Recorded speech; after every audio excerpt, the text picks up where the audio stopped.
Hello everybody and welcome back. Thank you for joining me for more of the Euclid paper from 2005. We're up to question 7. So let's take a look at this. It's a two-parter. We got a light bulb question, so we just need final answer, and of course another written question. Written questions increasing as we keep going. This is in fact the last light bulb question, 7a. So let's cherish it while we've got it here. Alright, so if f of x is sine squared x minus 2 sine x plus 2, what are the minimum and maximum values of f of x? Alright. So, minimum and maximum values of f of x. This is sort of a scenario, I mention it every once in a while. People tend to get scared off by the function questions, and this one would be no exception. Logarithms usually tend to scare people away, or things where they just give you an f of x and only a couple of its properties. That scares people away. But trig functions where we don't expect trig functions, that one also tends to scare people away. So, we look at this, sine squared x, okay, I'm starting to think, what do I know about sine squared x? And really, it's 1 minus cos squared x is the best I can come up with. Not a whole lot else going there. Minus 2 sine x, now you're mixing sine squareds and sines, and I can't think of a single formula that really does that. So we would be perfectly fine to say, that's a little weird, I don't know what to do here. And you'd probably start guessing things like, well, max and min. I know sine has a max of 1 and a min of negative 1, so surely plugging those in here would give me the max and min values. Okay. And, you might go somewhere with that. I think if you plug negative 1 in here, you get 1, and then plus another 2, plus another 2, so you have 5. I would guess 5 is certainly a max value, but a min value, I don't know. So you can probably make a very good argument that the max is 5, but the minimum, so if we think about the minimum, we've got this minus 2 sine x. We want to make the biggest use of him. We've got plus 2 here. So this sine squared x is also going to bring things up a little bit, and it can get a little odd, a little tricky. And the best thing to do is say the sine is what's messing me up. It's what's making me hesitate. I'm going to take sine away. Because I don't actually need, it doesn't say give me the sine x values that maximize. It doesn't say give me the x values. It just says what are the max and min values of f of x. So let's take away sine of x. Let's replace him by something that we're a little more comfortable with. So for this question, I'm going to start off by saying something to the effect of let y equal sine of x.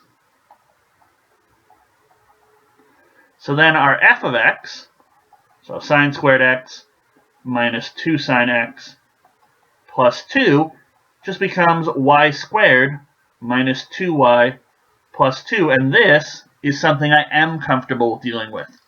It's a quadratic, it's a parabola.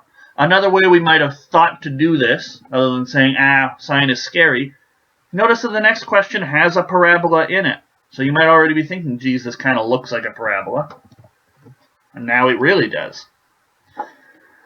Okay, so we want to sort of maximize this, but we do have a little bit of a constraint. As I mentioned before, sine bounces between negative 1 and 1. So we are sort of going to be limited.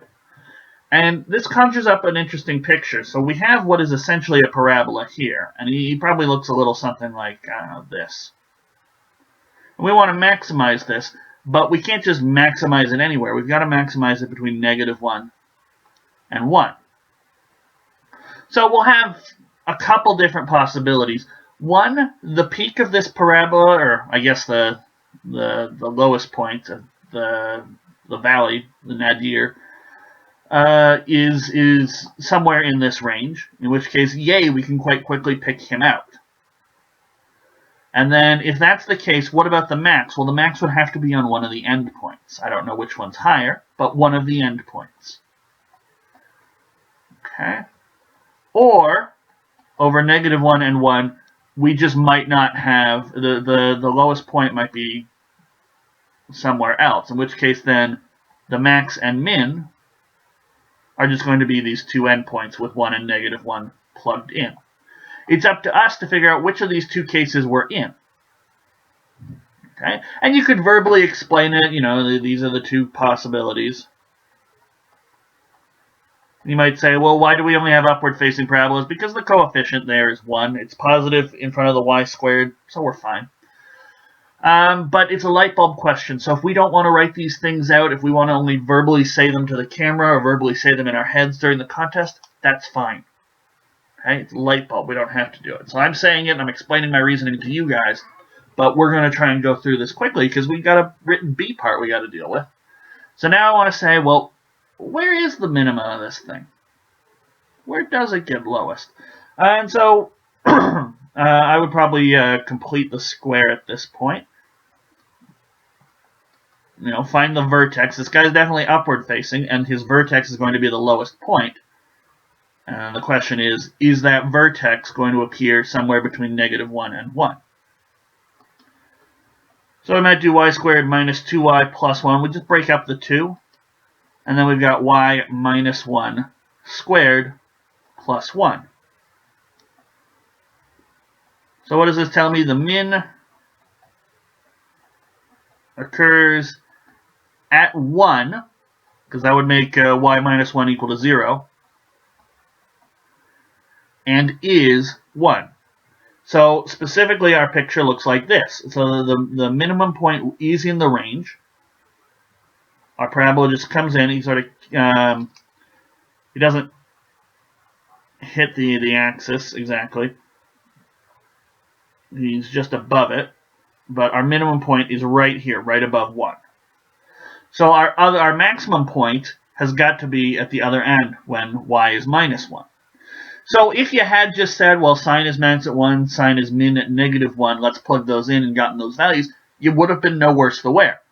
But now we sort of know the solution there. So max must be at y equals -1. And we already talked about this, -1 squared minus 2 times -1 plus 2, 1 plus 2 plus 2, 5.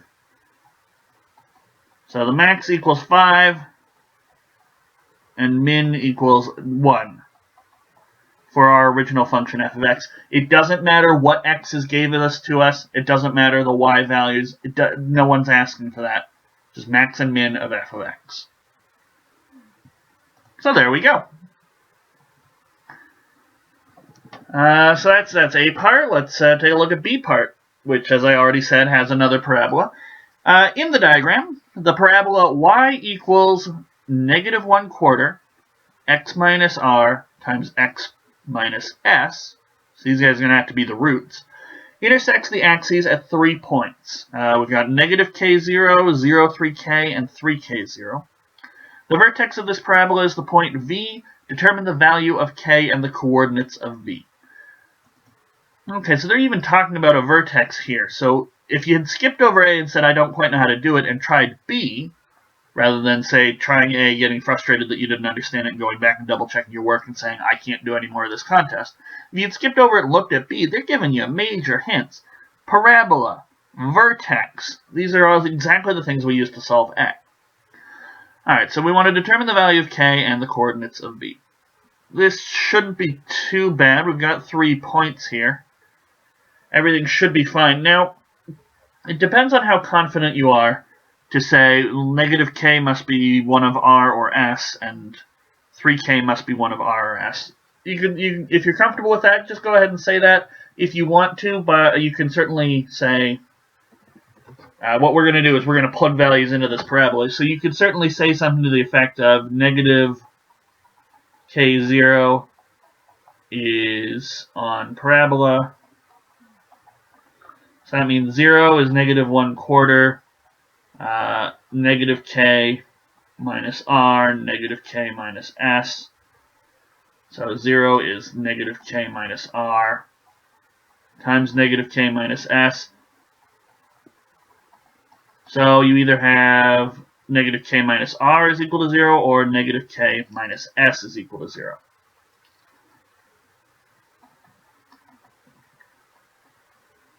So r equals -k or s equals -k. You can certainly show this, or you could just say negative k 0 and 3k 0 mean roots r and s of parabola are negative k and 3k. So one of r or s is negative k, the other is 3k. If you want to do a root explanation based on the picture, go for it. If you want to actually prove it, that's fine too. It's going to take you a little while. I think both are perfectly acceptable written answers as long as you're explaining it. Okay? We know these guys are on the x-axis, so they're roots of the parabola. Here's the function of the parabola factored into x minus r, x minus s. R and s have to match up with the roots, negative k and 3k. Okay? So we established that. And so over here we had r is negative k or s is negative k. You do the same thing with 3k. You get r is 3k or s is 3k. And then you'd say, well, you have to have one of each. But from here we can conclude that now our formula is x minus negative k, or just x plus k, and then x minus 3k.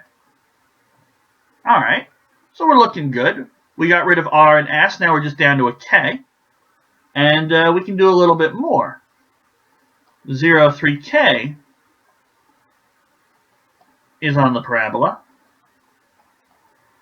So 3k is negative 1/4. 3k plus k.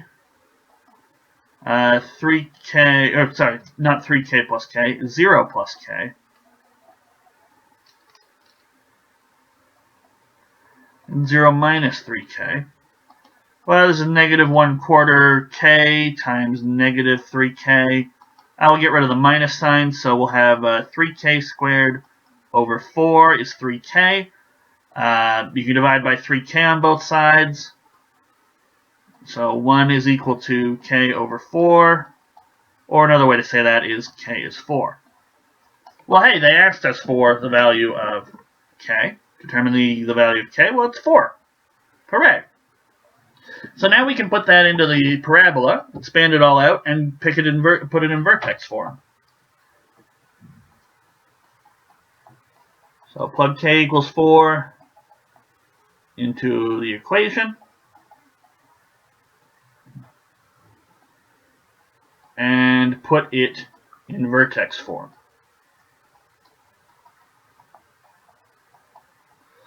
So we have y is negative 1/4 x plus 4, x minus 12. So we'll have negative 1/4, and then we have x squared minus 8x. 4 times 12 is 48, so minus 48. Alright, well, continue completing the square. X squared minus 8 squared, so 8 is 2 times 4, so we want a plus 16 here. So we'll have to do a minus 16, then minus 48. So we'll have negative 1/4 x squared minus 8x plus 16. We'll bring, this guy here becomes negative 64. We'll bring him out, but we've got to multiply him by negative 1/4. So the negatives cancel out. We get plus 64 over 4 is 16. So we get negative 1/4.